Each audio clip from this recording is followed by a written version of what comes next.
God, this never gets easy. Oh.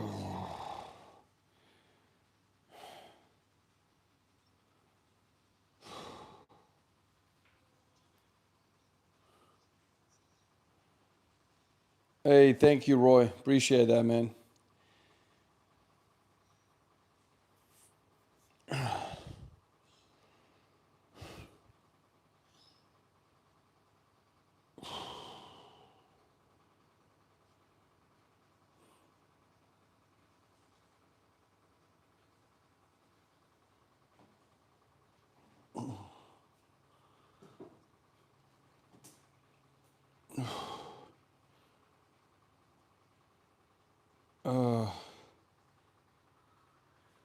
How come you like that machine? Well, many reasons, but I fell in love with it when I strained my adductor.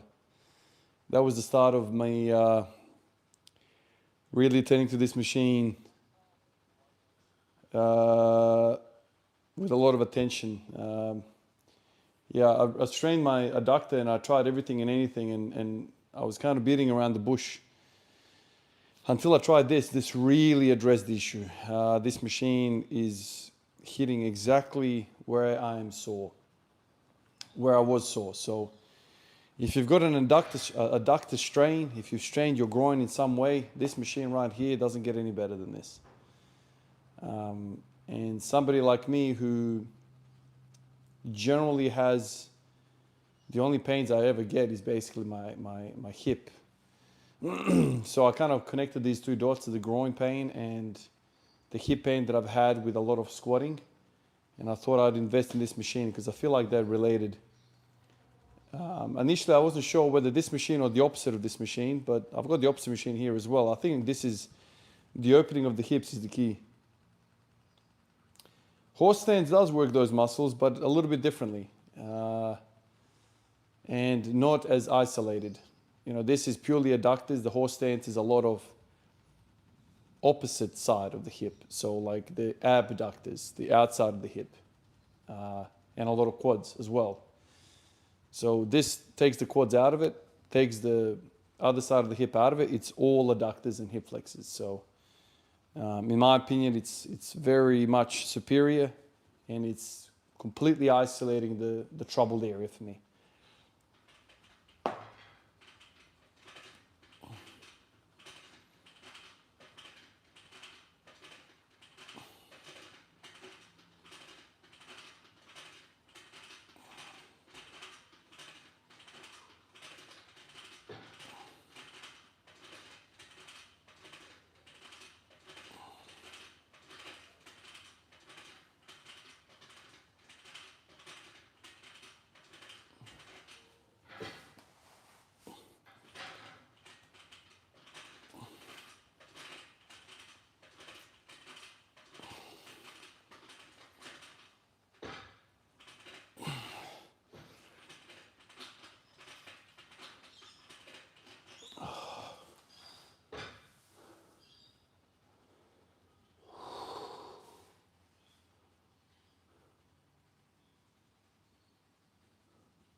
So that's two. I'm thinking about something here. Oh, man.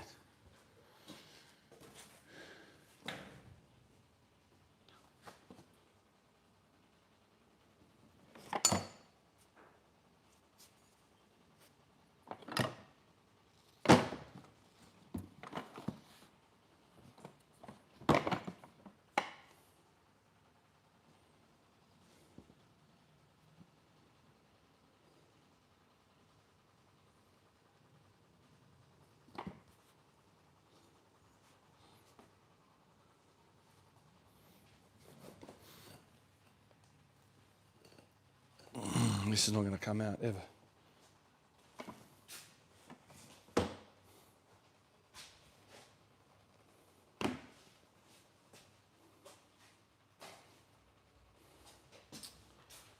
was hoping to get an even bigger stretch on this thing somehow. What if I put my leg like that? Will that work? Maybe not.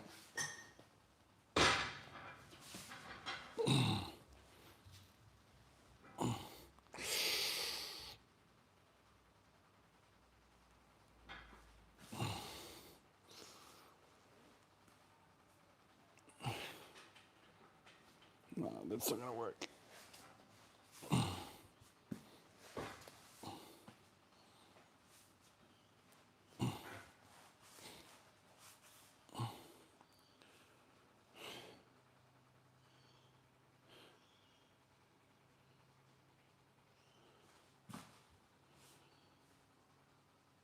All right, progress this to a bigger stretch.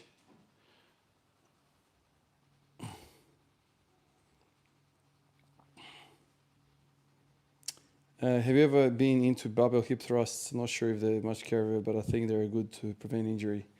I messed around with a little bit, barbell hip thrusts. They're not too bad, but I never really fell in love with them. I saw someone ask me about, looks like cut off blood. Not sure what you mean visible.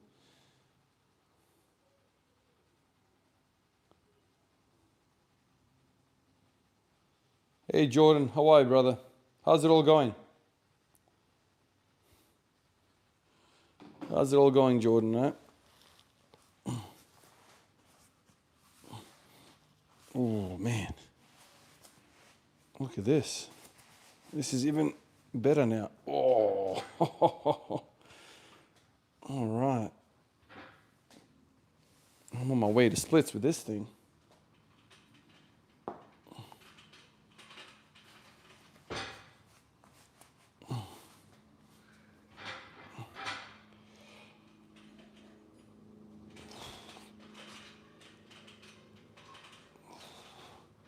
It hurts a bit, this.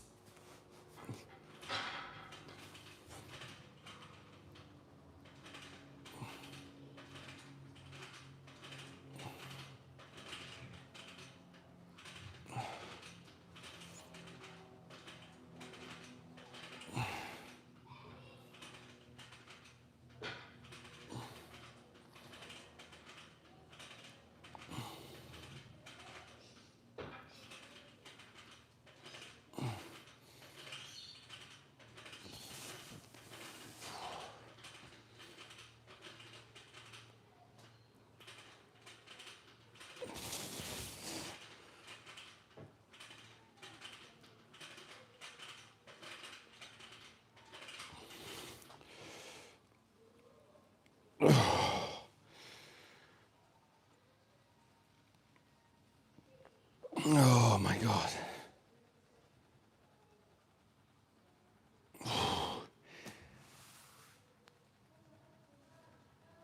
Oh my God, this is killing the hips. Oh.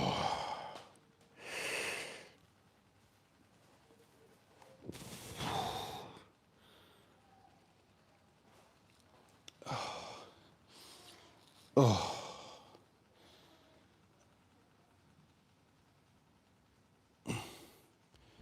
Oh, nice, Jordan. Really good to hear. Weight bearing means plenty of progress there. It's interesting you are stretching and strengthening at the same time. Do you have any thoughts on this? Well, that's the best way to do it, Eminem. That's the best way to do it. There's no doubt about it. Yeah, I know. I need a pad extension. I don't know if that even exists, but I'd love to have one. It's just, yeah. Maybe we can make something. I don't know.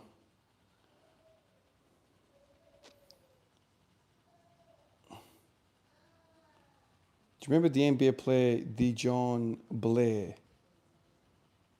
Dijon Blair. No. I don't remember him, Jordan. Let me Google him.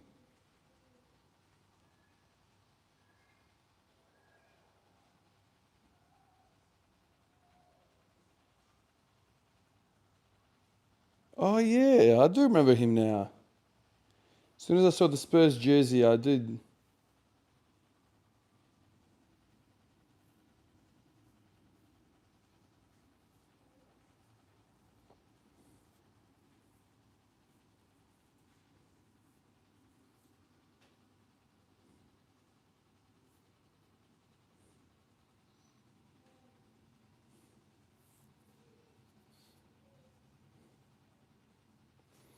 What? He had no ACLs?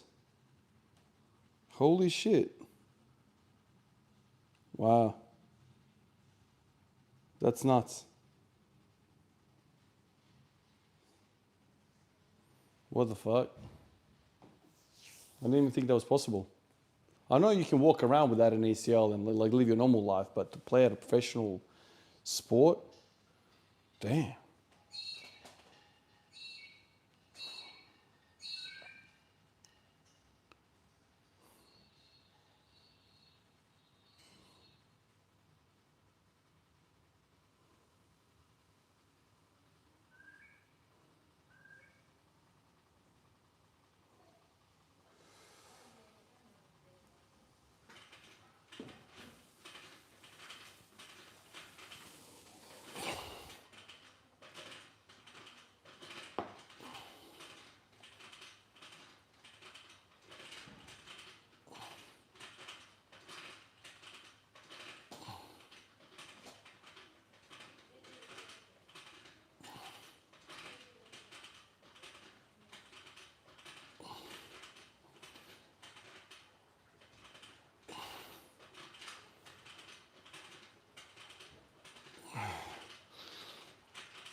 Oh, fuck. This is pretty much killing me right now. Fuck, these adductors are getting a whopping. Oh.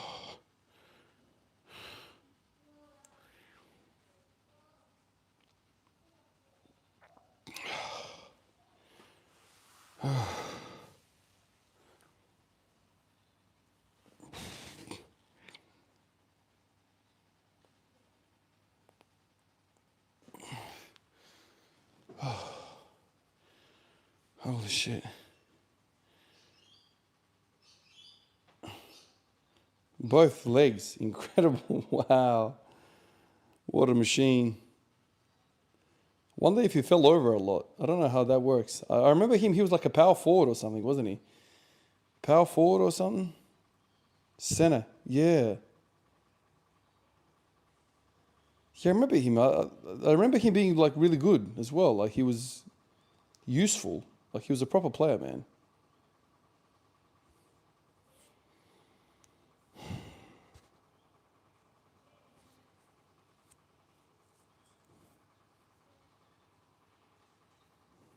Amazing.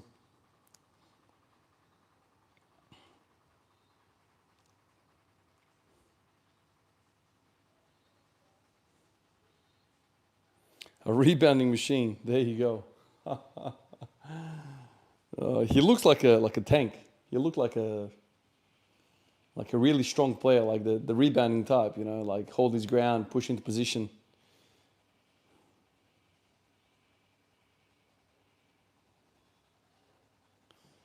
I haven't really done a bulk, man. I don't do the whole bulk cut thing very well. I just lift, man. I don't worry about anything else. When I train really hard, I eat a little bit more. When I don't train too hard, I don't eat. I follow the rhythm, man. I just feel like, I don't know. I don't like the idea of cutting. So I don't, because I don't like the idea of cutting and just like dying with the cut. I just try not to bulk up. Uh,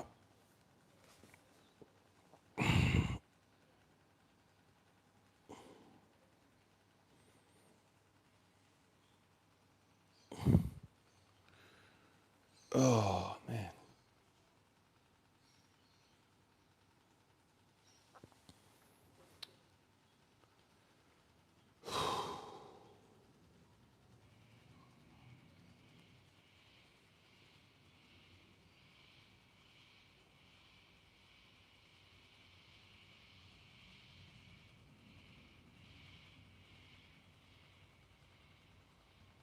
Damn, this stretch is so good.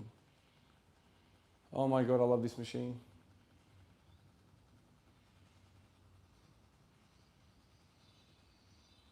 Oh.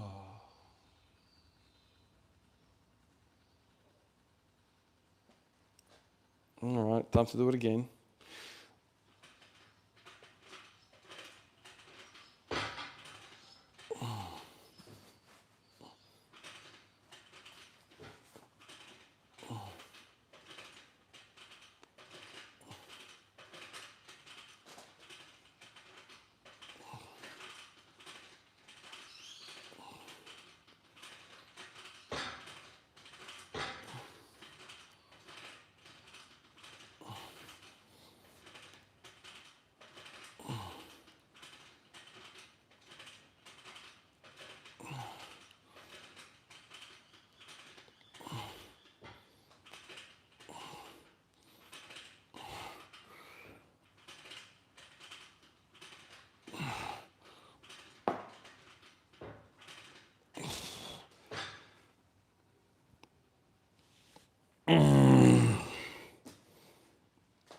Oh, fuck. Oh, my God. That is killing me.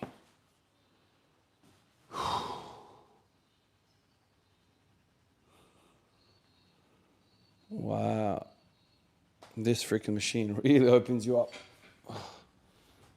Oh, my God.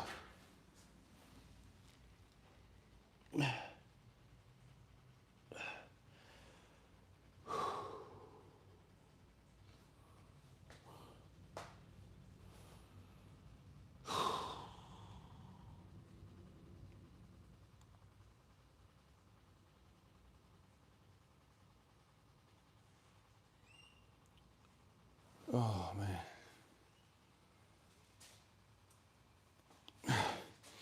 So today I was in two minds of what to bloody do in terms of training.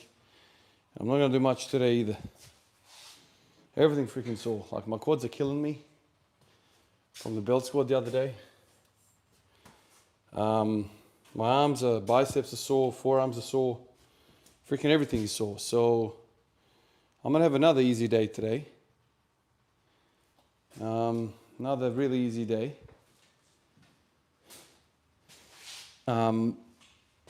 It's just, it is what it is, man. Now that I'm in this deadlift training program, I'm going to be pushing back and quads a lot. And so that means a lot of days where I don't have a lot of energy.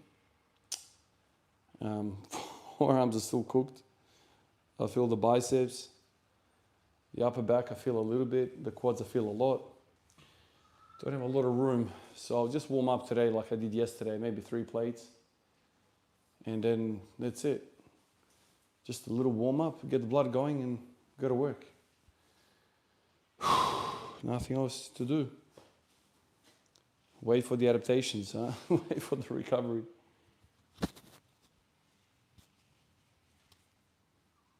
Nothing else to bloody do. Oh, man.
Oh, man.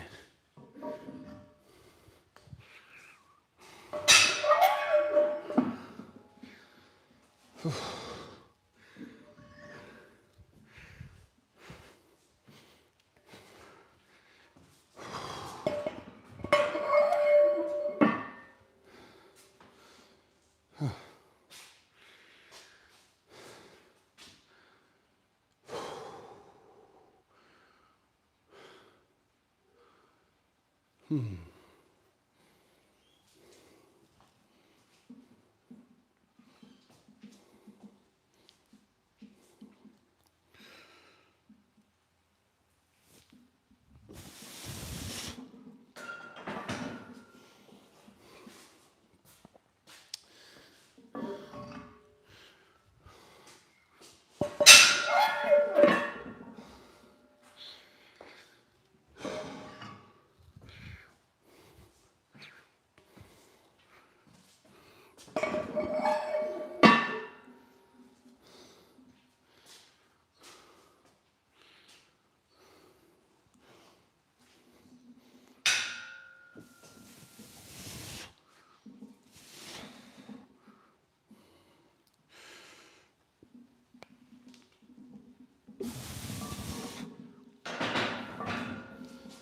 that is it.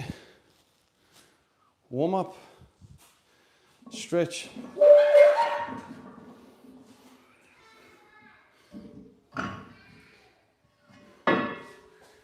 That is all she wrote.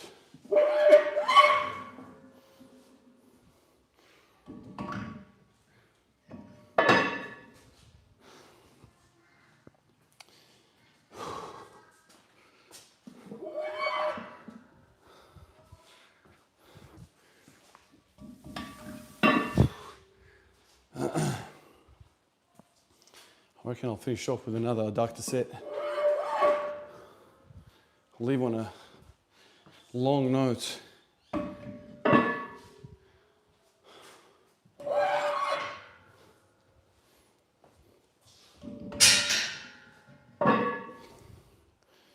Oh man, the hips feel amazing after that. Ooh. Bloody beautiful, mate.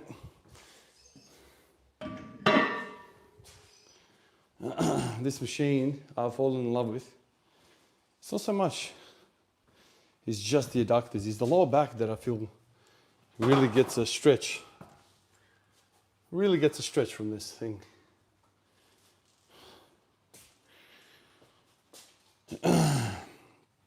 Level 9 students, hey Vine, I have a home gym. What do you suggest for developing leg drive on the deadlift? I have long legs like you do. Oh man, I've spoken at length about that. I don't know if you're on Patreon or not on my thing, but I've got like an hour-long video on there that I go into this in detail and I show you exactly how I got to 285 on the deadlift.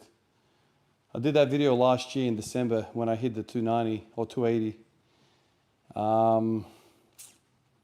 And I break down all of the thoughts about that very question. It's not just about the exercises, it's how you set up, it's how you make certain trade-offs to get into like nice positions when you have such leverages. Yeah, so I mean, I'm not going to go through that now, but it's an hour-long video, that one. But generally speaking, you need quads and upper back. And you need a lot of abs as well. So yeah, I don't know, if you really want to like have a full explanation, it's on Patreon, on my Patreon there. But roughly speaking, you need upper back, you need quads, you need abs, and you need certain positioning cues to kind of emphasize the shitty leverages that we do have. But that's kind of the general gist. Also depends on the length of your arms as well, like if that's different as well. But yeah, that's kind of roughly where my mind goes to right away with this thing. I mean, that's kind of, if you got those leverages, you're going to have always those leverages and they're not ever going to change. So like certain training parameters needed for that type of approach. Like, you know, hitting glutes and hamstrings are, I don't know, I've done that and it was pretty poor return on that investment. I was wondering what kind of weights would you push on that as you have such strong squat? Proper 12, just search on YouTube, man. I've done a whole block of hack squats last year leading up to my squat PR. I think I went up to 4 plates on a hack from memory. I feel satisfied by a gym session. Seems your main objective is showing up, but are there things which you are aiming to planning to accomplish before you show up? Oh yeah, of course. No, there is a training program underpinning all of this. But yeah, the mental side of it, like rocking up, um, is a big part of it as well. Jordan, you have any thoughts on any of those guys? I get that so often, man. I get that question. Probably the most common question I get out of anything else when it comes to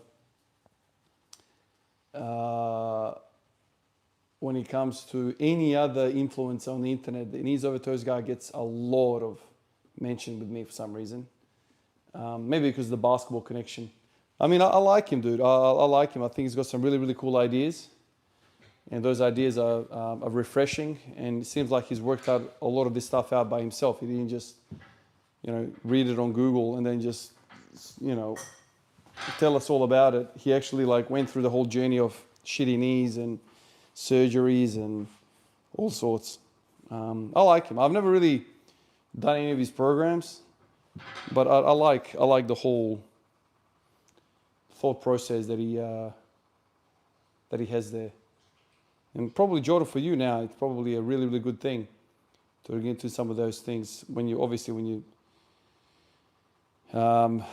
ease up on that pain and when you start to get a bit more weight bearing ability.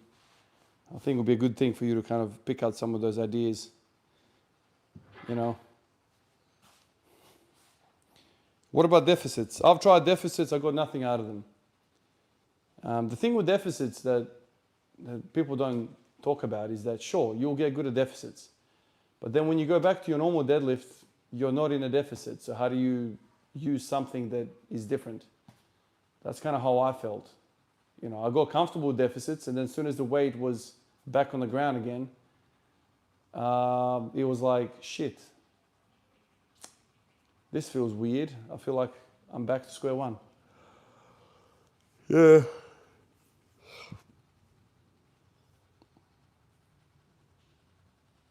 Nice, Jordan. I love that. And Jordan, it's not just the legs, also like hips. That whole vagus knee. It starts at the hip. It's that external rotation, the hips. You need to get strong in the hips as well, glute minimus, medius, all that stuff. Because the knee, if you think about it, the knee is just a hinge joint. It doesn't really have a lot of idea what's going on. It's just a simple hinge joint. The hips, man, the hips control everything. The hips will cause you flat feet. The hips will cause you vagus knee, all of that stuff. The knee is simply a communicator between the foot and the hip, really, if you think about it. And so everything that goes on above it and below it is what's dictating how the knee is going to feel. So if you got short hips, your knees are probably going to be sore as well, and you're going to have flat feet, and you're going to roll your ankles, all that stuff. I'll never forget, man. I know you know about Gary Ablett, the Geelong footy player. I'll never forget, there was an interview. I know he was a shy fella and stuff. He didn't talk much, but I remember I saw something on the footy show once. They were interviewing him, and he was like, they were asking him why he has this ability to evade defenders or tackles. He just kind of runs around everyone. It's impossible to tackle Gary, basically. Gary Ablett Jr. And he was basically saying it's all in the hips. It's all in your hip strength and your ability to sidestep and your ability to stay on your feet, even though somebody's got you, by the waist. The ability to kind of stay on your feet. And he says, it's the hips. And now, what does that mean? I mean, that can mean anything, right? But it just goes to show you. That doesn't mean he's a world record squatter, but I think it's all that lateral hip business. The ability to kind of push off on the side and sidestep and not go to the ground. If you think about it, we're pretty strong in the sagittal plane, bending over and pushing back. But as soon as somebody tackles you from this way, you kind of crumble because there's nothing to support you on the opposite side, right? And so it's the lateral hip, man. It's all that shit that it's not sexy to do, lateral leg raises and this type of shit. Bunch of fellas that tease me for doing this. It just goes to show you it's not something that is cool to do in the gym, let alone see somebody else to do in the gym, you know what I mean? But the adductors, the abductors, all of that stuff is really what keeps the knees. It's basically what athleticism is, really, if you think about it. We get so limited by this hip capsule because we're so always stuck in the sagittal plane. We don't do a lot of frontal plane stuff, which is where the lateral hip gets activated. So I'm guilty of it as well, man. Like I never had hip problems when I played basketball. As soon as I started doing weights, hip problems. It's just funny. Anyway, let me bang out another set of this.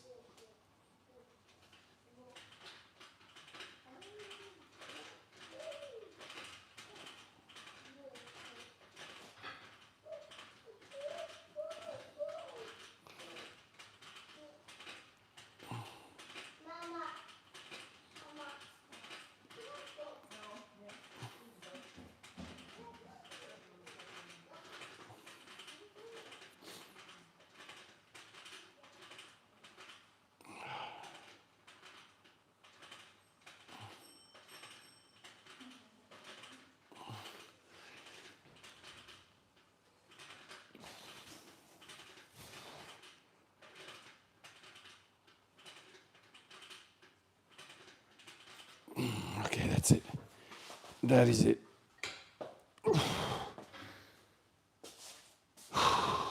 All right, boys. Another easy session today. That's all I got. I'm going to run off again, go to work. Easy work. Easy work.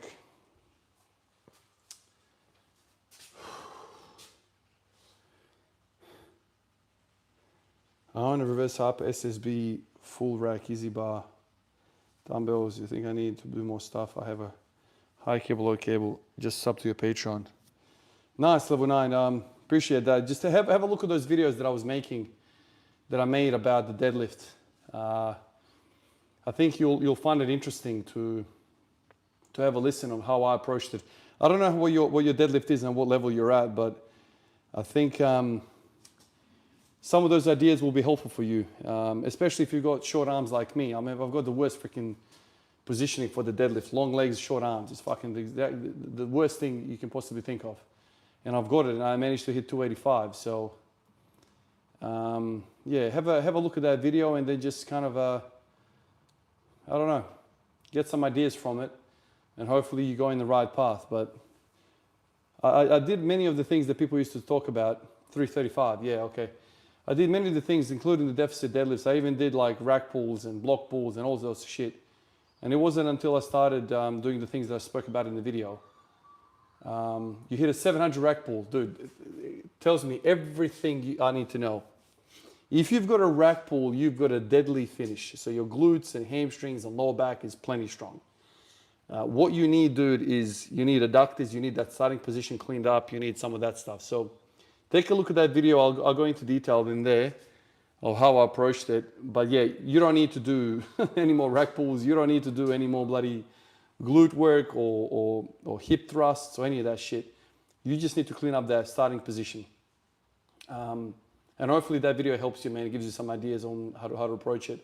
But if you've got a 700 freaking rack pull, dude, is that below the knee or above the knee? If it's above the knee, then it's a little bit different, you know. When I say rack pull, I'm usually referring to below the knee. Above the knee rack pull is essentially a leg press, which doesn't mean a lot to us. But regardless, it seems like you have no problem locking the deadlift out. You need something off the floor. So yeah, hopefully it helps, man.